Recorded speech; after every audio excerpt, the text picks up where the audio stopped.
It's not the spectacular, it's not the sensational, it's not the extraordinary, it's the Amazing Spider-Man 2, directed by Mark Webb. And after, you know, Sony Pictures took a dump on our face after Spider-Man 3, this is his second go at it. We watched a movie. Yeah. We watched a movie. We watched it. It's a fresh start, really. It's like what the first movie really should have been. He got out of the way. I think that's what Mark Webb had actually said. He goes, now that I've taken care of what I had to do to, you know, reintroduce this character with Andrew Garfield behind the helm, I can go and actually make a Spider-Man movie. And that leads us to this movie. And the first part of the movie is really fun. They show one of the bad guys right away. It's just kind of like it's a cool like special effects type thing. Like they do a really good job with the special effects in the beginning of the movie. And then all of a sudden he starts to dig into his dad, which brings up Norman Osborn, which brings up Harry Osborn, which brings up other stuff like that. He's worried about protecting Gwen, and it's all about Spider-Man handling that stuff and what's going to happen. They infused a lot of good comic book elements to it, especially in the beginning of the movie, and then they also confused like the cartoony stuff to it, which wasn't bad. I mean, I've heard people saying it's too much, it's over the top cartoon. It's not. It's actually Andrew Garfield in this movie really, really embraces the character of Spider-Man. Yeah. He brings that lightheartedness that you always wanted. I think it's the Spider-Man that we all wanted to see at some point or another on the big screen, and that's what we finally get. There's a roller coaster, kind of a staggering effect with the plot and how it goes about doing things. It's not terrible, but I've seen it done better before and how other movies have approached it.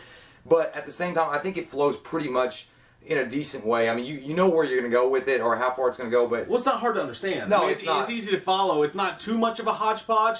But first off, let me just say, this movie does some stuff really well, and it does some stuff really poorly. Yeah. And it's not Spider-Man 3. The people who are saying that this is the Batman and Robin of What the Spider-Man fuck? movies, Are you that's a smoking joke. cracks? It's not that at all. But it does have a lot of really big problems with it. First off, let's talk about the good stuff. Okay. Really great stuff. Andrew Garfield, like you said, is an amazing Spider-Man. Perfect. He does a great job in this. Him and Aunt May's relationship. There's actually a part with him and Aunt May that actually got me a little bit teary-eyed. Oh, yeah. Teary-eyed. There's a part that actually got me a little bit Retardedly teary. I'm not gonna lie, I actually got kind of teary-eyed about it. It was about her and his dad and stuff like that, but I won't get into it. And his relationship with Gwen is amazing. With Gwen Stacy, it's awesome. The way they set up that whole thing when it's just those two talking, you go away from this whole superhero thing that's this love story, but you're still really invested in it, and they do it so good. And they do Peter Parker so well.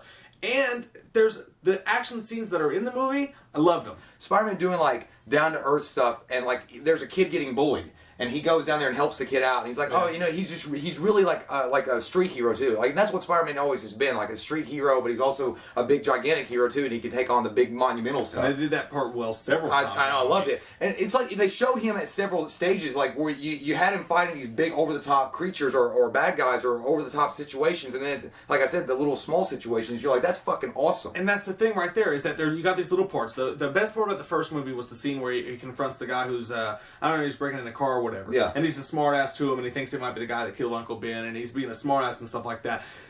And you're like, God, I wish they would have held on to that a little bit more. They kind of did. Mark Webb kind of he just can't hold on to a good thing. It's like you have this really good thing going, and then you want to veer off from it. There's a couple scenes where Spider-Man's like a smart mouth, and you've got that perfect Spider-Man personality. He nails it on the head, and he just goes away from it. You don't see Spider-Man in that vein for more than a few minutes in the movie. And even though there's a lot of good stuff in the movie, you want more of that. It's like, oh fuck, you nailed Spider-Man. That was perfect. And then it was like, this is good, but you were nailing it. Honestly, McGuire, Garfield. Right now. McGuire, Garfield. For me, honestly, it's Garfield. I've always been torn, better. but after this movie, I'm going to say Garfield. Yeah, it's not that these movies are better. It's great. It's not that these movies are better, but I relate more to Garfield. He's more of a realistic. Yeah. I like him a lot more, and I think he does an amazing job as Spider-Man. And that's really. And his hair never gets out of shape, no matter what. what. Tying into the bad stuff about the film, I was talking about the action scenes. Yeah. The action scenes are really great, and they're well shot, and they're awesome looking at everything. And he really just does something different with Spider-Man we haven't seen before in this movie, just the way he's shot and stuff like that. But at the same time, they over-promoted the shit out of this movie. All the really great action scenes, it seemed like, for the most part, we've already seen them. They were in the trailers. Yeah. It was cool to see them on the big screen with the 3D and shit like that, but it's like, man, you guys, you showed us too much of that. You gotta know when to hold them. Look, Electro, when he's fighting Electro and like he's doing this great, amazing friggin' cinematography kind of action sequence, that would have been awesome if you didn't know that was coming. Yeah. But because you'd seen it in the trailer, I'm sure everybody's seen it, you're like, oh, yeah, you know, that's cool. It was still cool, but yeah, you're right, they didn't hold back enough. I think that they just showed too much. And another terrible thing about the movie, we both agree on this, there's a beginning scene and an end scene where the music's good, it fits. Oh, yeah. The rest of the movie, the music is complete and total trash. Terrible. The music sucks. They go into like pop songs at like emotional moments like that. For you, for you, and it's like an emotional. It's like, what the? I do like how Why? there was one scene though where Spider-Man's trying to figure out how to magnetize or try to get his webs where he can attack Electro. They played the song from Project X. I was like, Yeah. fuck yeah, it'd been better if he was drinking a beer or something like Yeah. that. But whatever. The music is such a big important part of the superhero movies because it really anchors you to it. Like you look at like Avengers or Thor 1 and that music is just epic and awesome, Yeah. over the top. And that in the trailer you think, oh, it's gonna be like that. It's gonna be like this dark heroic kind of music. But then you get on there and it's like fucking He-Man and the Masters of the It was Universe. so bad. Like when the beginning title, dude, I like the beginning music, but even then I was like, did they just like rip off Captain America's music from the first Avenger? Kind of sounded like that really hokey shit. I'm Yeah. just like, no. There's investigative stuff. There's just like him digging through stuff, and I get the story's got to be important, but he was a little heavy-handed on the story, and it was just like, all right, let's get to the Yeah, fun stuff. it did suffer some boredom in middle parts. If you're gonna add that much story, like Winter Soldier, they added a whole lot of story into that, a whole lot of backdrop, and a whole lot of like weird, touchy stuff into it. But it was so interesting and fun that you didn't mind. Yeah, in this, it was just like generic story on top of story. And that could be a lot to do with the director. It's not terrible, it's just kind of boring. It's just not really interesting. Yeah. And it's like, if you bought the cheap paper towels, it's just not going to hold liquid. He just It's goes just like,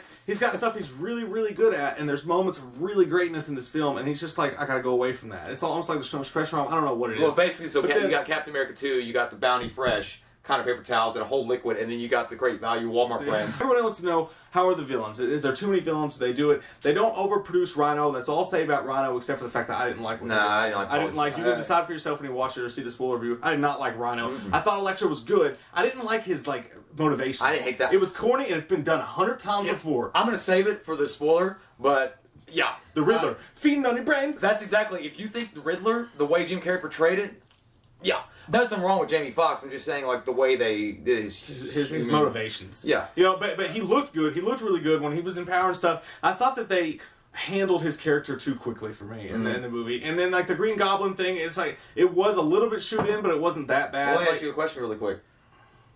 Oversaturation of villains? Too many villains? Oversaturation? Do you think so? Overall, I'm gonna say yeah, but not like the Spider-Man 3 Yeah, it sense. wasn't that It's bad, not yeah. that bad, Sure. but they did a couple of villains were good enough for them to just focus on them. You made a good point. I agree with you. The thing is, I do agree that what you're saying, because Spider-Man 3 was so terrible as far as like how they they literally gave them no time to give them an origin or a backstory. Yeah. Like just boom, boom, boom, boom, fucking suck it.